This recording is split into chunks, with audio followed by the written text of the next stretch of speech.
All right, it is 5:45, so we'll get started. Good to see everyone tonight. Are there any questions about the update agenda? All right, any questions about the formal agenda? I want to make sure I have the right people to call on. So for the land acknowledgement, I have Roberta. We have two presentations tonight. One is for retirement of Florence Gonzalez. Who would like to read that one? You can read it in its entirety. Just giving you a heads up. Oops.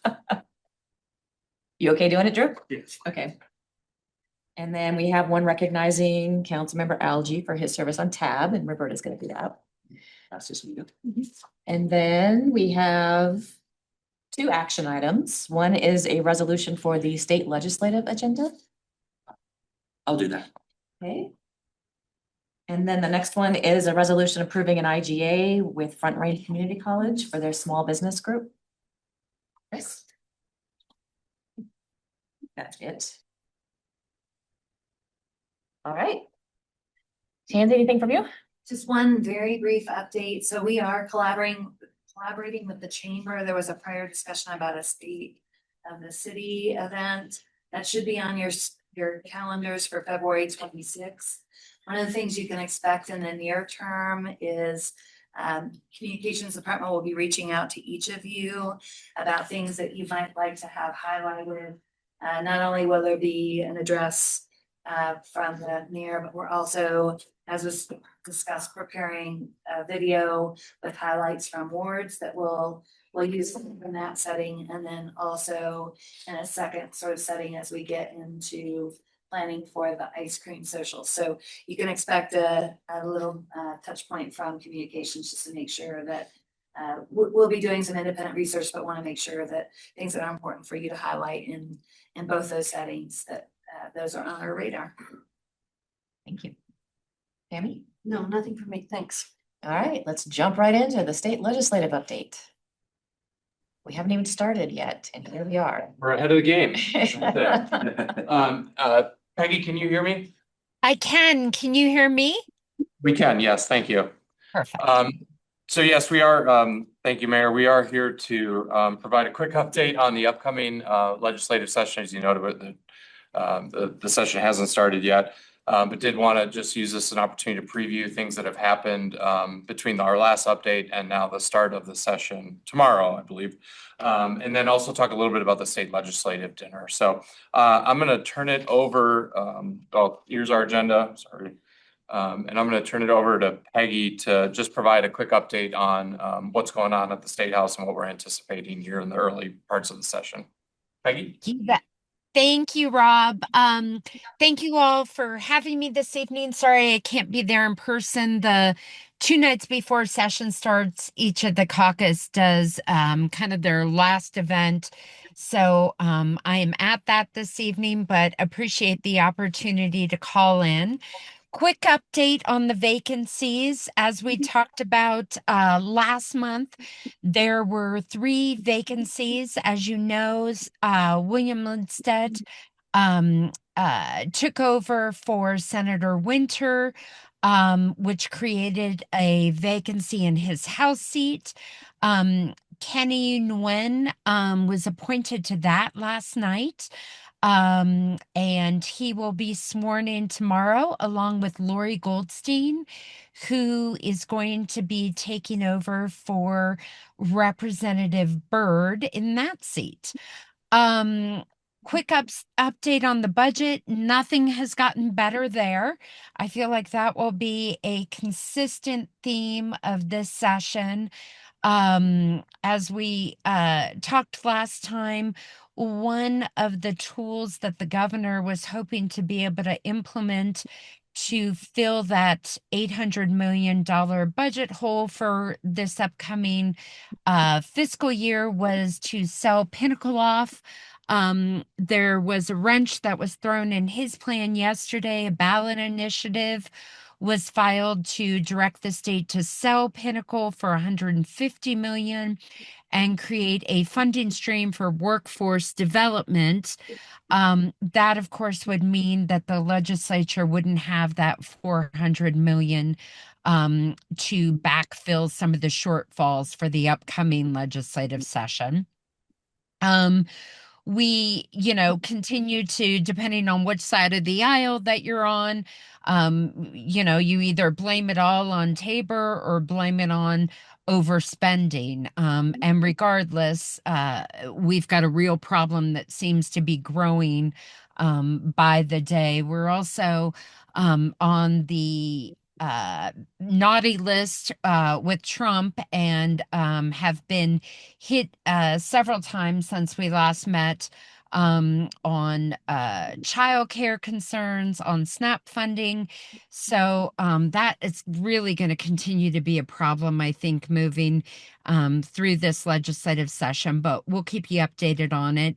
In the housing space, we've talked about there will be a return of YIGBY. We're calling it Home this year, and that is going to create enable schools, housing authorities, and nonprofit to build housing on large parcels, regardless of local zoning. We will also have lot splitting legislation, as well as minimum lot size legislation. In the law enforcement space, we just got a new draft of the license plate reader technology bill. It looks like I expect we'll continue to hear concerns from local governments and law enforcement, as well as the DAs on that. We do expect that we will see legislation looking at prohibiting law enforcement from wearing masks. We'll see drone legislation as well as Fourth Amendment legislation trying to close the data broker loophole, which would be third parties partnering with law enforcement for data.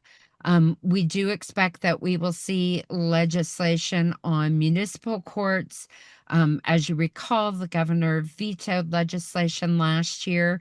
Since then, the Supreme Court has said that there should not be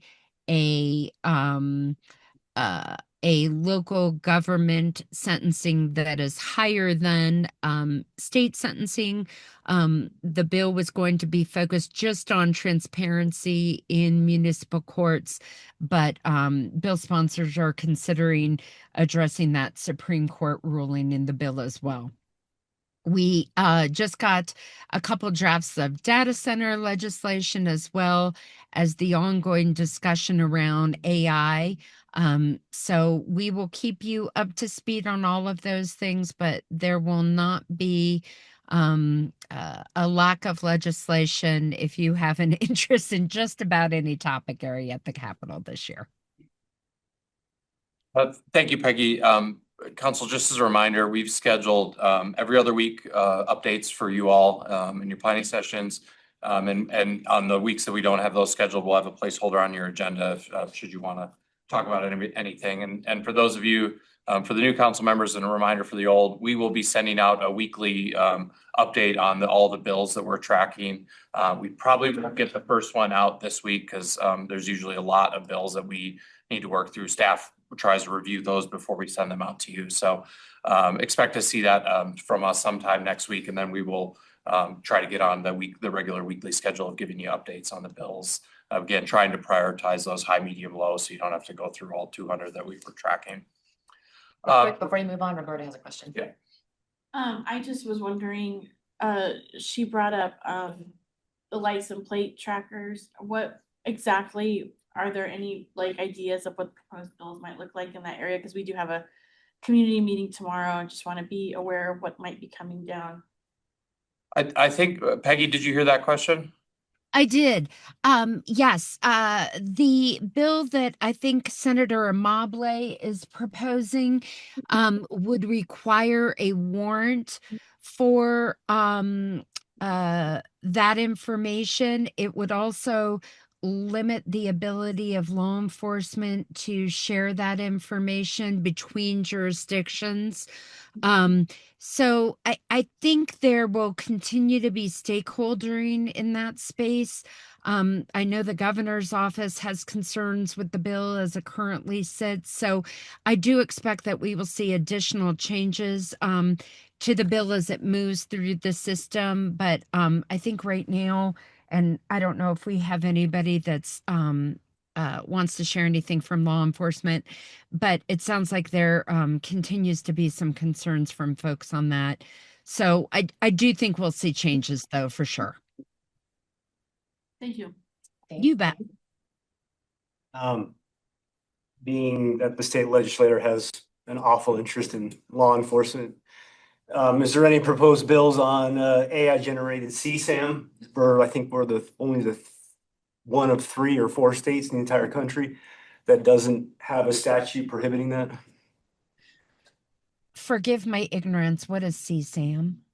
Child sexual abuse material, so otherwise known as child pornography. Yes.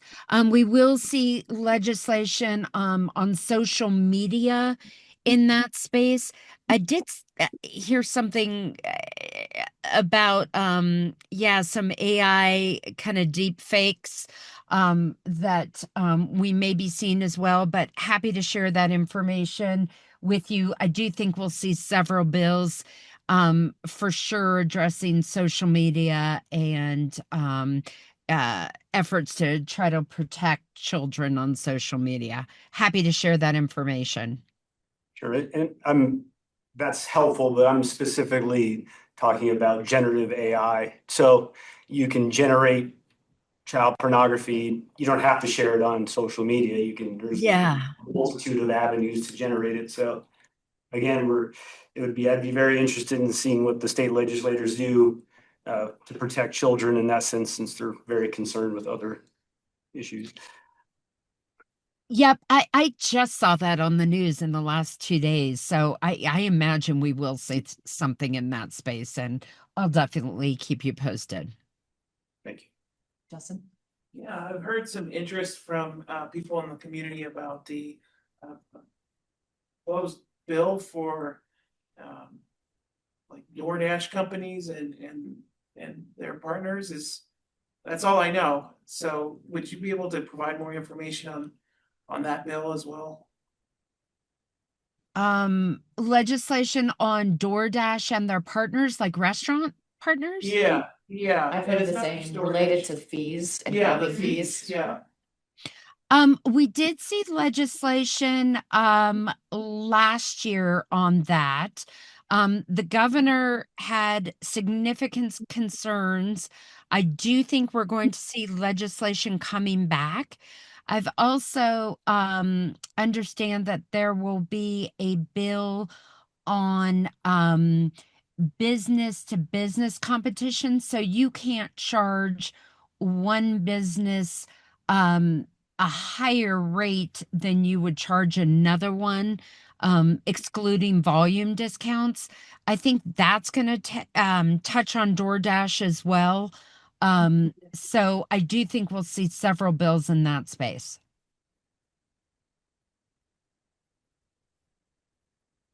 Appreciate the discussion. We've flagged these and we'll keep an eye out and be sure to be responsive to your interests. Really quickly, just wanted to talk about the dinner that's scheduled for next week. State Legislative Dinner, Thursday, January 22nd, 5 to 7. Thornton Community Center attendees will be the council, our state delegation. Peggy, you can talk to that in a second. Peggy will be there. Tammy, Tansy, and I will also be there. Based on your feedback, we were envisioning a fairly informal discussion about city priorities and potential legislation. Just as a reminder, it will be posted as a public meeting. I don't think we've ever had members of the public show up, but it will be posted as a public meeting. Just from a meeting management, a room setup, we're happy to take your direction, but we're anticipating kind of setting up a couple of tables, allowing the legislators that are going to attend and the council members that are going to attend to sit and informally convene. We'll have copies of our state legislative agenda there. And then we could potentially halfway through kind of do a swap so that everybody gets a chance to talk to everybody. That was one idea. We could leave it informal to your discretion, but that was kind of one of the proposals for how to manage the meeting, if that sounds all right. And I will not be there, so we're going to kick it off. Yep. Chris? Yeah, just last year, I just kind of naturally took one was after we ate, and we just pulled our chairs together. And then we were kind of more circled up or in that type of atmosphere, so. I imagine we'll probably just don't overthink yourself on like lots of things, because then you miss out on certain conversations that the group atmosphere, the classroom atmosphere seems to work pretty well, in my opinion. We can adjust and follow your lead. So we'll set it up so that folks can eat, and then we can informally convene as you see fit. So, Peggy, where are we at on, you've been doing outreach to our folks for the meeting next week. Do you want to just give a quick update on where you are on that? You bet. It looks like we're going to have everybody able to attend.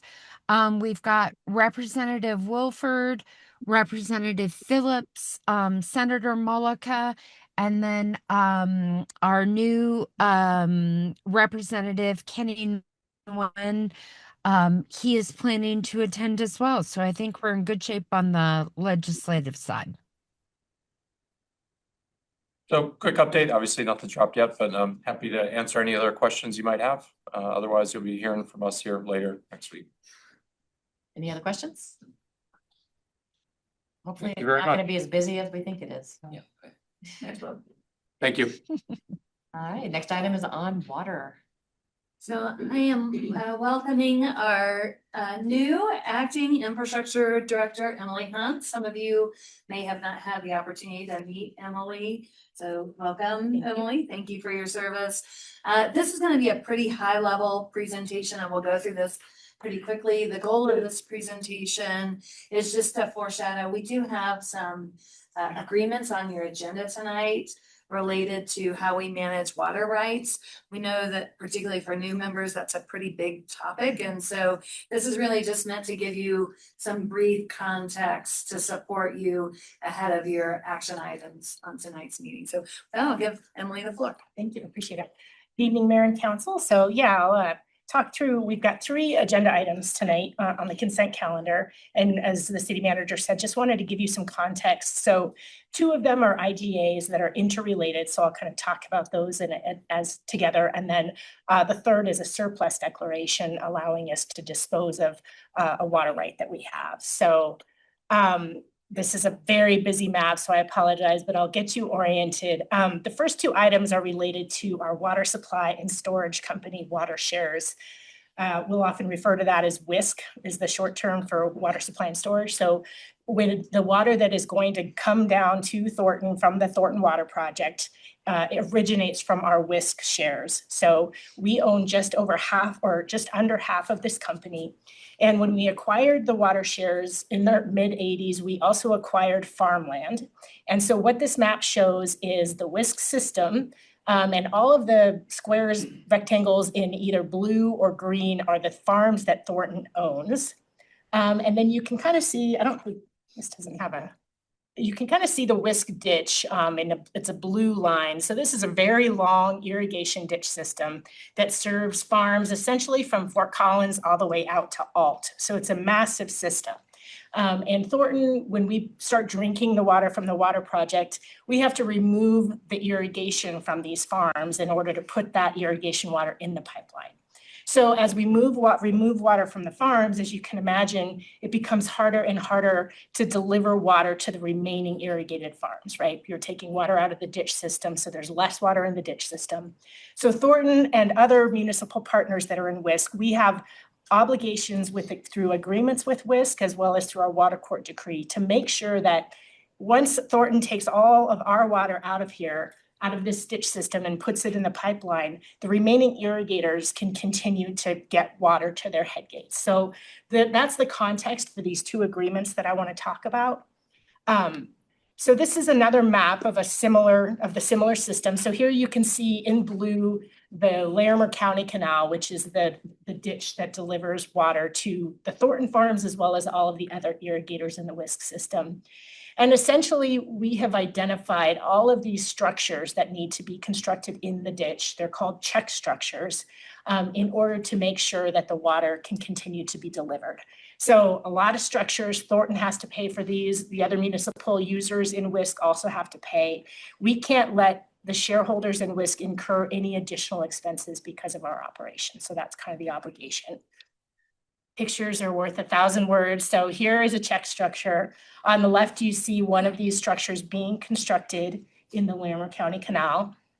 And on the right, you can see one operational. So if you kind of look to the left of the structure, you can see how the water is backed up higher than it is on the right of the structure. And so that's essentially what these structures do. If you're familiar with levee concept, that sort of thing, they back up the water in order to continue to deliver water to the people upstream, or up ditch, I should say. So it's a way to control water through this really large irrigation system. So that's the structures that we're talking about in these two agreements. There might be other modifications that need to happen. Thornton, the other municipalities, and Water Supply and Storage Company will all work together. We might line the ditch in certain sections, we might pipe it, but we think we're going to be building a lot of these check structures. So that's the background. We've got two intergovernmental agreements for your consideration tonight. As I mentioned, these are designed to make sure that Thornton is compliant with our agreement with WISC as well as our water court decree. So the first is the WISC Structures IGA.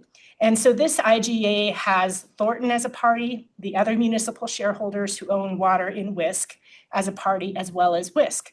So everybody's in the room, and this IGA essentially outlines how this big group of people are going to decide what structures are going to be built at what time in order to make sure that the other shareholders can get their water. So that's the first IGA. The second IGA, we call this the cost allocation IGA, and this is Thornton and the other municipal shareholders in WISC. WISC is not a party to this because WISC actually doesn't have to pay anything. They have to make sure, it's our job to make sure that the other shareholders don't even know we're there, essentially. So WISC doesn't have to contribute costs, but it's their facilities, so they want to be able to control and have input on what exactly gets put in. So the cost allocation IGA essentially does that. It decides how, it discusses how the different municipal shareholders are going to share in the cost of these constructions, the construction of these projects. Thornton has actually installed some of these structures already, as you saw the photo of. So we've fronted some of the costs. So the cost allocation IGA also talks about how we're going to get reimbursed for those costs that we've already put up. So the idea is it's kind of, everybody pays their pro rata share based on how much water we all own. Thornton owns the most water, even of the municipality. So we're bearing the brunt of the cost as well as, the brunt of the obligation of moving this forward. So those are the two IGAs that are on the agenda for your consideration. So I'll pause there just to see if there's any questions about those two. Chris? After the check structures are developed, are we then solely responsible for the maintenance of it, or is that part of WISC and then thereafter it's shared? It's the cities will continue to be responsible for the maintenance. Any increased maintenance obligation, operations obligation, that cost transfers over to the cities. So WISC will control it and then they'll bill us. Does that make sense? And to clarify, so there are multiple cities that are involved in the maintenance of the check structure. That's right. So City of Thornton, City of Greeley, City of Fort Collins are all WISC shareholders. And then there's some water districts, the Larimer, the Fort Collins Loveland Water District and the East Larimer County Water District. So there's a handful of water providers in there that will all share in these costs. I will move on to the third item then. So this is a surplus declaration of a single share in the Larimer and Weld Irrigation Company. And so when Thornton did its water acquisitions and the farm acquisitions in the 1980s, we purchased all of the Water Supply and Storage Company's shares. Some of the farms that we purchased also had some additional water on it, in addition to the Water Supply and Storage Company share. So Farm 24 is one of these farms that had WISC water, as well as a Larimer and Weld Irrigation Company share. We can't drink that share. We're not going to be delivering that share through the pipeline. And so it's essentially not available to us for municipal use. We have a farmer out on this farm right now that's irrigating and using both the WISC share and the Larimer and Weld share. That farm is going to be removed from irrigation around 2030. And then when that happens, we won't have any use for this Larimer and Weld Irrigation Company share. We will start drinking the WISC share, if that makes sense. We have to enter into some agreements with Larimer and Weld Irrigation Company, and they've been very challenging to work with. And so in one of the crossing agreements, they have indicated that they would like this share in lieu of us paying a crossing fee. We typically will have to pay a fee in order to cross a ditch company. And so we need quite a bit from them in addition to this crossing agreement. And because the share is not any use to us after 2030, we would recommend entering into this arrangement with the company so that we can return this share to them in exchange for not paying a crossing agreement, but most importantly, in exchange for getting an agreement, which we need for the construction of the Thornton Water Project. So that's the third item on the consent calendar this evening, is that declaration of surplus and then allowing for its disposition. So, Sure. I had a quick question. So is there a big difference between the value of that water share is just like an open market versus what like that crossing fee? yeah, there is, that's a great question. The share could be valued between $40,000 and $70,000. The crossing agreement would typically be around 25 to 30. So we are paying more, but we need more from them than this crossing agreement. And this, we think, is gonna, the opportunity cost is gonna outweigh negotiation, potential conflict with this party. So it seems like a pretty good trade-off to staff. Thank you. Justin? So when we give away the, designated as surplus, the share and the other properties, we're using that water for our project.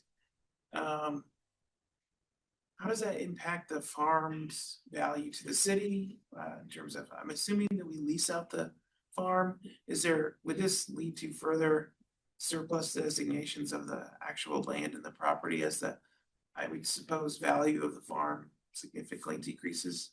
Yes. Okay. I don't recall which council members were here when the council adopted the Northern Property Stewardship Plan. But that plan essentially contemplates the eventual disposition of virtually all of our properties out there. And it sets forth a process of how we'll do that. You're absolutely right, though. Once water is removed from the properties, the land value decreases. We will still be able to make money off of the land, and the stewardship plan allows us to try to find not just the best opportunity for the city to regain some of, to sell and get some money, but also to make sure that we're meeting kind of the objectives of the neighboring communities. So this farm in particular is pretty close to the town of Windsor, and they've got some visions for what they want to see this looking like. So the stewardship plan kind of tries to find wins, right? So that when we dispose of the property, we're also taking into consideration what is the best use for the region. So, and the next slide is the exact same slide. So that's all I have. Just questions, any additional questions? Any additional questions? It's probably time for another tour at some point. We've got enough new council members, and I don't know that any of the current council members went on that tour because I don't think we were able to schedule it last time. Did you do it? We did a high mountain tour. Okay. Yeah, that was me and Tony. Yeah. Yep, but we have not done a water. farm tour for Yeah. a while. But the high mountain tour we always love getting out And there. when the weather's nice, it's beautiful. And hopefully there's water in the ditch this Right. year. But it makes you actually see and understand some of the stuff that Emily talks about related to the ditches, because it conceptually makes sense, but then when you see it in action, it makes a whole lot more sense. So it would be worthwhile future, not now, after winter. I think I'm seeing general interest, so yeah, we'll work on it. Sure. That's all I have. Thank you. Okay, one more question. Actually. Are there, that area up there is exploding in terms of growth and development. Are there emerging threats, we'll call it, to that particular reservoir or pulling, or the series of reservoirs? Where we're pulling our water from specifically. The Water Supply and Storage Company actually owns a lot of the land around the reservoir, so that helps preserve it. There's not a lot of growth. It's high value land, but there's a lot of conservation easements around the reservoirs where our intake is. So I think those areas are pretty protected. There is a lot of development pressure though all along the ditch, and especially around the town of Alton, that sort of thing. But thank you. Anyone else? Thank you. I'm gonna stay up here with Jason. Talk about the Thornton Water Project. So we're gonna stay on the water trend. I think those that were at the Ward 4 meeting, we provided a public update just on progress. Really hard work by our staff and contractor, and we just thought this was good timing to remind you that investments that you have led and that our community has supported. So give the floor to Jason. Thank you. Jason Pierce, Engineering Director for Infrastructure. Welcome. And thanks for having me tonight. All right, perfect. So tonight, yes, we're going to give you a quick update on the TWP project process and how far we've come in the last year or so. Then we're going to talk about next steps, where we're going to go from here and the timeline for completing this project. So some details. This is broken up into 6 segments, A through F. A starting with the city of Thornton Reach. And some details on the project. It's a 42-inch diameter welded steel pipeline. It's 70 miles long starting from our, I should say, ending at our West Brown Water Treatment Plant on the south side of Thornton, and then extending up to the source waters that Emily was just talking about on the WISC system. And I'll show you a little bit more detail on that in a second. We've completed 35 miles of pipeline, so half the pipeline's in the ground now. So really good milestone for us. It was just completed by the end of the year, or just after the end of the year. We have 28 miles under construction, sorry, 26 miles under construction. We're going to be building a 40 million gallon a day source water pump station off the WISC reservoirs, and we anticipate being complete in 2028.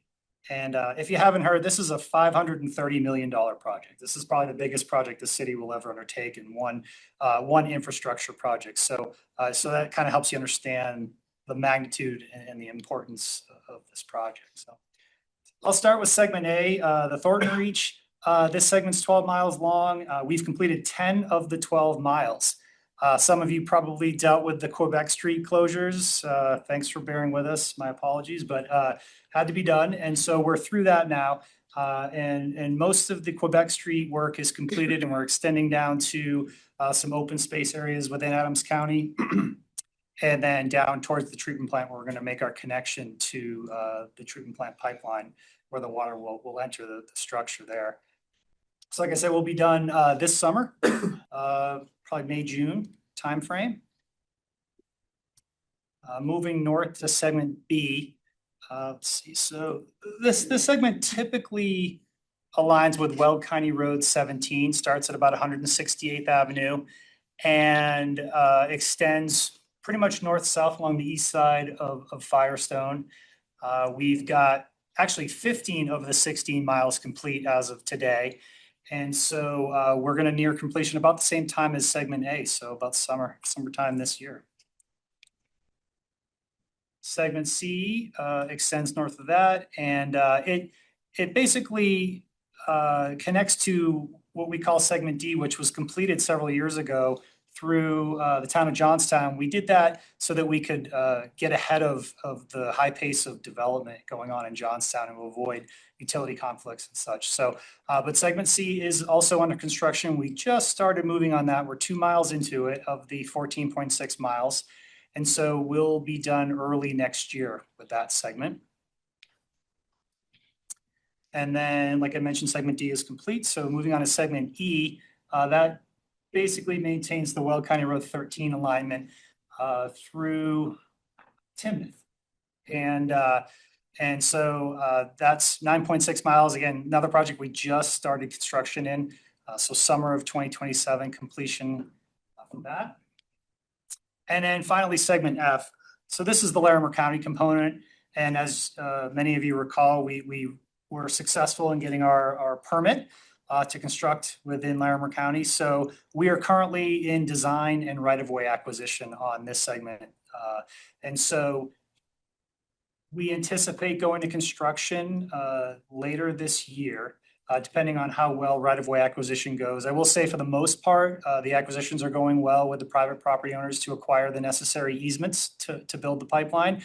There's a few holdouts that we're still negotiating with, and in some cases, we may go down the condemnation route to acquire the easements we need, but that's usually a last resort, and so we try to negotiate with property owners as best we can, but inevitably, sometimes you just run into property owners who just aren't willing to negotiate, and so we use the condemnation process as a tool to acquire easements.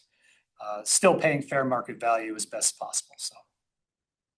And again, this ties in with the completion timeline of the entire project, which is summer of 2028. So the source water pump station that I mentioned earlier, capacity of 40 million gallons a day. You can see the star on the map here. It's in between two of WIST reservoirs. And in between those reservoirs is a blue line, which is the Larimer County Canal, which Emily was mentioning earlier. That's what feeds those reservoirs. It'll tie into segment F and pump water those 70 miles down to our reservoirs and water treatment plant. Here's what it's going to look like in general. This is a rendering. It's going to look a bit like a farmhouse. And so the goal here is to blend in with the natural surroundings and not have too much of an impact on the area residents who utilize the reservoirs and who live in the vicinity. So, all right, so what's next? So we're, again, under construction on 4 of the 6 segments, and we're moving towards completing design and right-of-way acquisition of segment F this year. We want to bid that project this year and get into construction so we can maintain our schedule for 2028. We're going to do the same with the source water pump station, complete design, start the bid process, and move toward construction. In order to communicate with that pump station, we've got fiber conduits that are attached to the pipeline or constructed adjacent to the pipeline. So we're going to have to not only pull 70 miles of fiber, but also make sure it works. And so that's how we're going to communicate from our water treatment plant to that pump station to operate this line. We're not really going to staff the pump station up north. We're going to automate the pump station through this fiber network. So that's going to be pretty big undertaking. And then once all of the infrastructure is in the ground, we perform what we call project commissioning and startup. So making sure everything works as intended, making sure that when we do turn on that pump station, water is moving, all of our valves work, all of our communication systems work, and we have chemical injection systems. There's a lot more than just pipelines and pumps. There's a lot of appurtenances to this project that we need to make sure that work. And that's going to take 6 to 8 months to complete that commissioning and startup. And then, like I mentioned, we fully anticipate water delivery starting in either late 2028 or at the latest 2029, depending on timing for how we get the project up and running through the commissioning and startup. Here's just a graphical view of our schedule. Again, late 2028, having the pipeline all operational, all the infrastructure in the ground, and then restoration and stewardship. Restoration is basically the corridor that we've disturbed for that pipeline. We want to make sure we restore it to as good or better and be a good steward to our neighbors, all the folks up and down the corridor that we're impacting, all the towns, cities, water districts, all the folks we've worked with to get this far and to get the project completed. Oh, and I have a 2.5-minute video for you to watch. I'll narrate a little bit just to walk you through it. Some of you have seen this. It was at the Ward 4 meeting, but there's our pipe being installed by one of our contractors. Basically, we fit these things, a bell and spigot type connection, and each connection has to be welded on the inside of the pipe and the outside of the pipe. So you can see the guys here getting ready to weld. Sometimes we have to bore under large crossings like roadways and canals. This is actually a tunnel boring machine. These guys they have to stay in that. That's the outside of the boring machine. That's the one that crossed 2470 recently. Here's the jacking machine, the hydraulic jack that pushes casing in underneath whatever roadway. And then those are the fiber conduits, those orange pipes. And then that's the carrier pipe being pushed in by the hydraulic jack. Internal inspection, wouldn't want that job.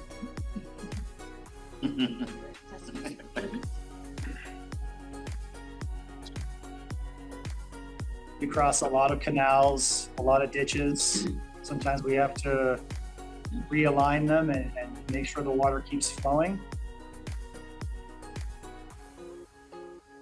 That's just a typical pipeline corridor with the pipe laydown areas. Each one of those pipes is 50 feet long. And this is a major ditch crossing. We're doing an open cut because the ditch isn't flowing. So it's a lot easier when it's the off season for winter. And this is one of the major undertakings of the project. This is the St. Vrain River north of Highway 52. We essentially had to bypass the river. You see the little bypass there, where they install what's called sheet piling on each side of the excavation area. It's watertight sheet piles, they call them. And so they pump out the middle and they're able to install the pipeline across the river. And here's the bypass. And then at the end of the construction work here, they'll pull out all of those sheet piles and they'll get the river flowing back in its original channel.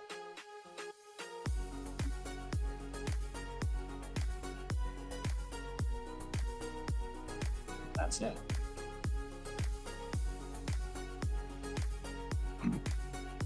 This was put together by our in-house project managers. They tend to fly drones, catch a lot of video, work with the contractors day in, day out. And so they did a fantastic job. I'm really happy about it. So kudos to those guys. Any questions? Sure. It seems like an engineering like marvel. And are there colleges that are like being connected with you to, I don't know, learn this experience? It's such a major undertaking. And this is totally kind of unrelated, but I'm just curious because No, what an it's opportunity. great question. Not directly, you know, we're not over at CU or, you know, University of Denver, anything like that, but we do hire several interns and they get exposed to this. And those kids are usually, you know, juniors, seniors, getting civil or mechanical engineering degrees, and they do get some exposure to this. But we don't have an active outreach. It's a great idea. Actually, we should probably do more of that. So, Seems like it'll be at some point a great case study for Absolutely. mechanical engineering or civil engineering. yeah. Anyone else? Thank you very much. Thank you. Great. Next, we have the participation with other local government entities on a local investment pool trust fund. And Newhart, our finance director is coming to the table. This will be very brief. This is just to help you anticipate a couple of actions on your agenda. Yeah, so I've got two items that are on the consent agenda, and this is just to cover some context on those items. The first one is a local investment pool. So this is going to allow the city to participate in local investment pools without coming to council every time. Local investment pools are probably one of the safest places you can put your money. They're run by the state statute, and they have professionally managed funds, and they're very liquid. So it's a great place for us to put our money and make some interest off of it. And so it's just a piece of our portfolio, but this will allow us to venture out. Right now we have C-Safe and Colo Trust, but there's other local investment pools in the market that we'd like to be part of. So. Any questions on this one? All right. The next one is a code cleanup. So we're going to do amendment to the code that'll clean up E911 fees. There's a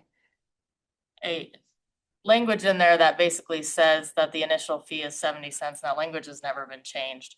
That fee is set every year by the PUC. And so what we'd like to do is change the code, amend that language, and then that way it's just basically a cleanup. We do adjust our fees based on that, what the PUC puts into place every year. So we are doing changes. It's just a code update. So. Any questions on that one?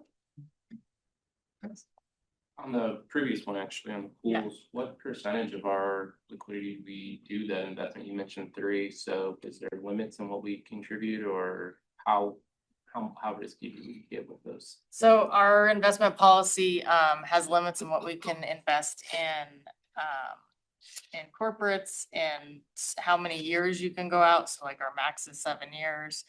I think corporates are 30%. It limits you to, you can invest in treasuries. Overnight funds are or more liquid, and there's not a limit, same as keeping your money in the bank. So there's no limit in those. There's some cities will keep all their money in overnight funds. It's just easy. It's administratively easy, and they make whatever the market is making right now. So does that answer your question? Yeah, I was just curious, you know, if we 10% of our. Right now, we've got about $70 million in our overnight funds, and we have a portfolio of 550 million, so very small percentage.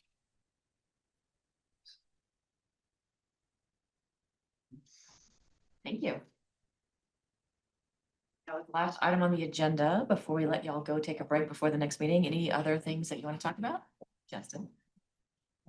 No, I want to bring this up now. You got a little bit of time. So, you know, I'm sure we've all seen the immigration enforcement in Minneapolis and the effects that it's had on the city. And I think, you know, I've been thinking about that quite a bit, and I think that it would be a good idea for us to meet as a council and with the senior leadership to come up with maybe a comprehensive plan on how we might approach such like an external force like that coming into our city, to make sure that we can continue to provide services, you know, on a reliable basis. You know, having such a large law enforcement presence come in, and you know, we've all seen what's going on, the ensuing protests and stuff like that. I just want to make sure that if that were to come to Thornton, the city would have had some preparedness or planning discussions, you know, in regards to communications, you know, showing up our own law enforcement role and participation, emergency medical services. And I think it would be a good idea to, you know, do our due diligence, reach out to other communities, maybe who've already gone through something like this, to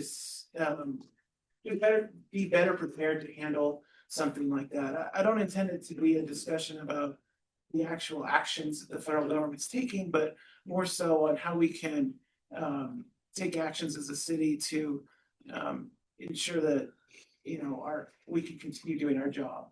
And you know, I had a conversation with Tansy about this earlier. She suggested that I bring it up and that we asked her to kind of scope it and give like a really brief update to the council at the next planning session.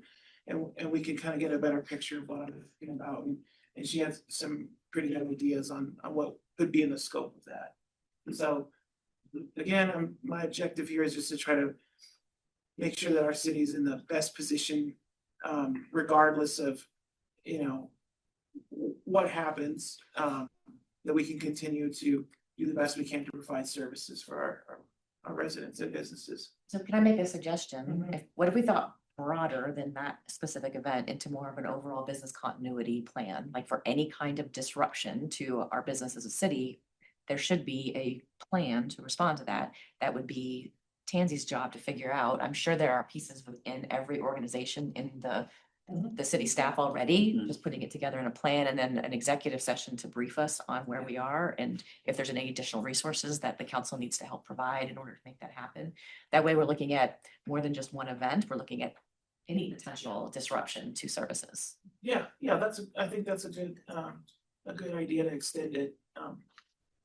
The immigration stuff is what kind of made me think of it. Right, but it's one piece of the puzzle. It could be a natural disaster, it could be It could be a cyber attack. Right, cyber attack. Yeah. So, I can yeah, go with that. So is that something, Tansy, you could work on over the next, I know I just wrote one for my organization, which is why it's kind of top of my mind. And it took me probably 6 months to put everybody's together into one plan. Yeah, so I think what we can do, and what I'd maybe do is come back with just a scope of next steps. We certainly do emergency management planning, business continuity work already. But so can certainly sort of give what's the state of play, and then what are some of the unique circumstances that cities have faced and sort of near term. And that is a lot of, as we design both tabletops and other kind of practice and preparation, we do considerable work in terms of understanding case studies and impacts in other places. So what I'd love to have the opportunity is just to come back with sort of a general scope, get feedback, and then we can get something on the calendar. We'll work with the city attorney to see what parts of that presentation would be appropriate in open session. And if there are any parts of that, if we broaden that to broader safety issues, some of that might be more appropriate in a closed session. So we'll collaborate with the city attorney's office to make sure that we're clear about the best setting for different kinds of conversations. And I might even ask, take it a step further, and if there's a role that the council ever plays in one of those events, maybe a tabletop quickly with us to help us know what, some of that could be stay out of our way while we're doing things, but some of it could be media conversations and we have small events like what happened in your neighborhood, Chris. Like, how do we respond to that as council members that is appropriate for the community, but also doesn't get in the way of staff for doing their job? I can see the fire chief smiling somewhere. Yeah. So he had talked with me about getting a future session specifically on that, some information sharing on the role of the city council during emergency events. And so I think that that is great. That is something that we intended to bring forward, and we can incorporate that into the scope of this. Great minds, chief. Anything else? No. Anyone else? All right, well, you get a little bit of a break before the meeting starts at 7 in Chambers.